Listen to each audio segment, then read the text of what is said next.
Now, your masculinity. Oh, yeah. Yeah. Be careful. Wait. Well,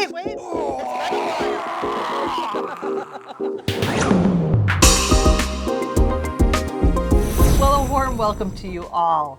This video is about the carnivore diet and what's your why. I'm JJ, I'm a life coach, and I eat mostly meat. I'm Eric, I'm a novelist, and I eat mostly meat. And this topic came from a comment on our last video when we were asking the question, what are you waiting for? And someone said, unfortunately, I don't have a why. That is the reason to do carnivore. For many people, their why starts out as weight loss, but it tends to shift on the carnivore diet. And we're talking about that why that is so deep that it becomes sort of motivating and inspiring. Right, because if you've gotten to our channel and you've kind of become at least reasonably persuaded that carnivore is going to alleviate a bunch of health issues in addition to helping you do body recomposition, and yet you still are like, yeah, but for me it would have been if someone would have said, your acid reflux and IBS will go away, I would have been like, I'm on it. My why was, well, one was she was doing it, it was working.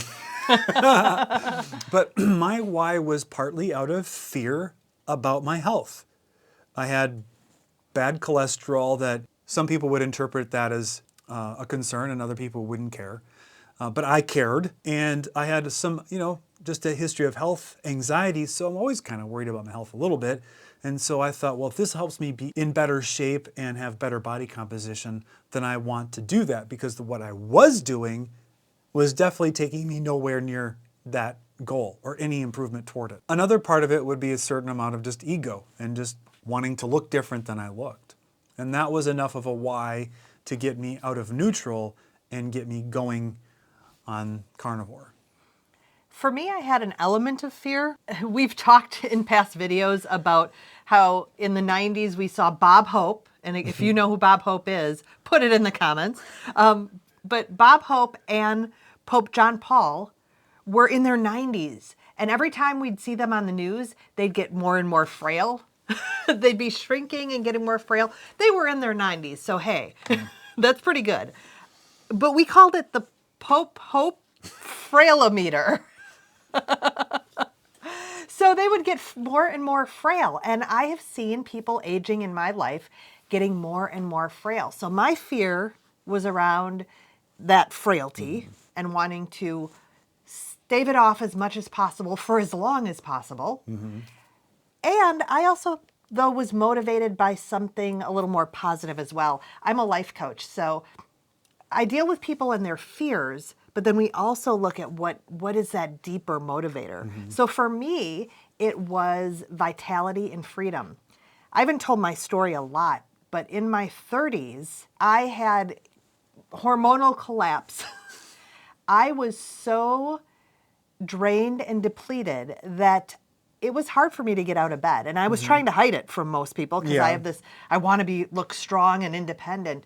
But the truth was that I was spending a lot of time flat on my back in bed with no energy, low mood, low will to live, really. It was really rough because our daughter was young at that time. I don't want to go back there. So you could say that's the fear side as well. I don't want to experience low mood and low energy. That isn't a life that I want to live. Yet, the flip side of that coin then is vitality and freedom in my body to be able to do what I want to do. But when you started carnivore, did you have any idea how good it was going to end up being? No. No, I didn't at all. As a matter of fact, I would say that I started with the fear factor of not wanting to be frail. And of course, shedding weight would be nice. I was 28 pounds heavier then. But I would say it was more around the frailometer situation when I started. And then started to see results already in my energy. And that's when the why shifted and I dove into the vitality. Although again, vitality's always been a thing for me since my 30s. Yeah. We've both been in that very low, depleted, depressed, even if you wanted to do something. Yes.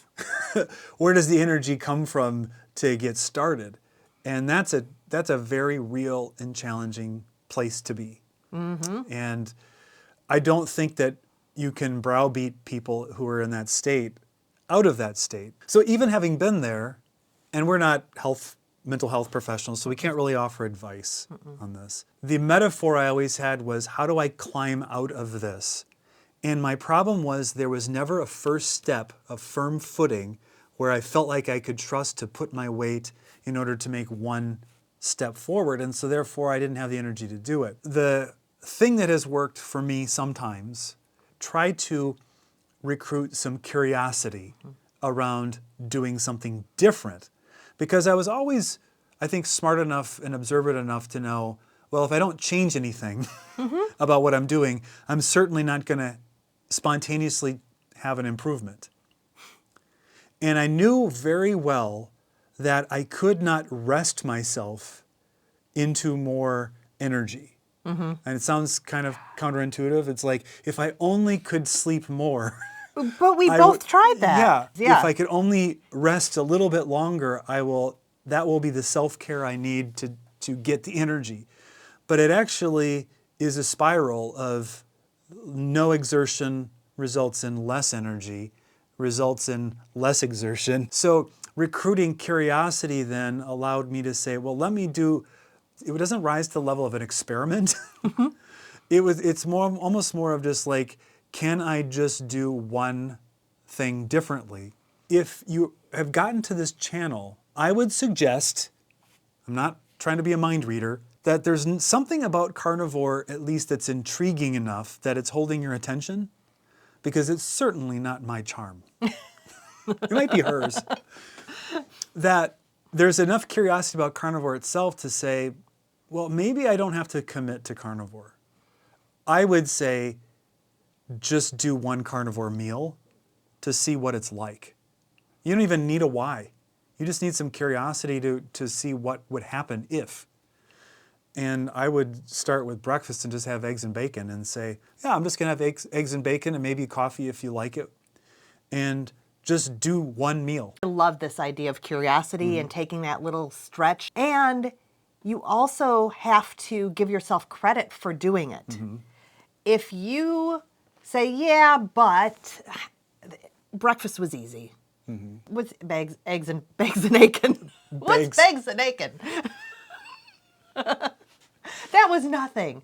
But if you minimize your effort, if you give yourself negative self-talk, well, I had breakfast, but then an hour later I had half a loaf of bread, it doesn't work to motivate you. Yeah, that's true. At all. You need that second step of actually patting yourself on the back for taking that step from curiosity. This idea of curiosity and taking this step in the context of trying to find a why, I think what we're trying to point to is the discovery of the why doesn't happen when you're at rest. Yes. You can't think it up. You have to go in search of it. And the search requires taking a step from where you are to somewhere else. And I know that's the hardest possible step to take, because you already feel like you don't have a reason to take the step or the energy to take the step. You can do it because you've at least had the energy to click on this thumbnail. Yeah. And it doesn't require a lot more energy than that. Well, and in my last state of low energy, low mood, I did a lot of YouTube watching. I think that's in some ways helped me out, but you're right, you can't just stay in that state. I think that the YouTube watching for me was also very helpful, because with health anxiety, I watched a bunch of YouTubers about that, and that was somewhat helpful, but it was actually finding areas of interest in my life that weren't really related to that were enough of a pull to take my attention off of my biggest problems, or what I imagined them to be, and put them on something that I was actually interested in participating in doing. And one of them, as crazy boomer as this will sound, was tractors. And by the way, I'm Gen X. If you call me a boomer, we're going to have a problem. But I love our boomers. Say, not there's I have anything wrong family with that. who are boomers, but I identify as a Gen X. And I don't want to be misgenerationed. No. Especially Gen X does not tolerate being misgenerationed. Where was it? Oh, tractors. Tractors. But it was something that I don't know why I love my tractor so much, but it got me back interested in modifying it and using it and doing projects. And that gave me enough motivation. It's like, man, I wish I didn't feel so crappy, and I wish my hands weren't so weak that I couldn't turn these wrenches. It's true. And Yeah. I couldn't get these attachments connected to my tractor without feeling like I was on the verge of passing out. Those little things can actually get you motivated towards the other thing. And for me, now, being fearful of my health and having ego around my appearance are the least motivating factors that I have for my why of continuing carnivore. I actually have expanded my context of carnivore to be something much more broader. It relates to not being frail, but it's general preparedness for life. Because once you start feeling more vitality, energy, strength, you start realizing, oh, I was way more vulnerable before to the vicissitudes of life, and I don't want to go be that. I want to be strong and resilient and be able to combat and deal with the things that are happening. And I'm not talking about apocalyptic things, because there's only so much we can do to prepare for that, but just regular life. Yeah, because there were times when you did not have that resilience No. at all. Now, your masculinity. Oh yeah. Yeah. Careful. Wait.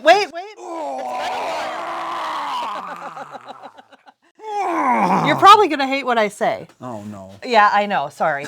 But I think we believe we have to charge into some new thing with our lists, and we're ready to build that habit, and a habit takes this long, and we're going to do it. And so we feel like we have to force ourselves into something.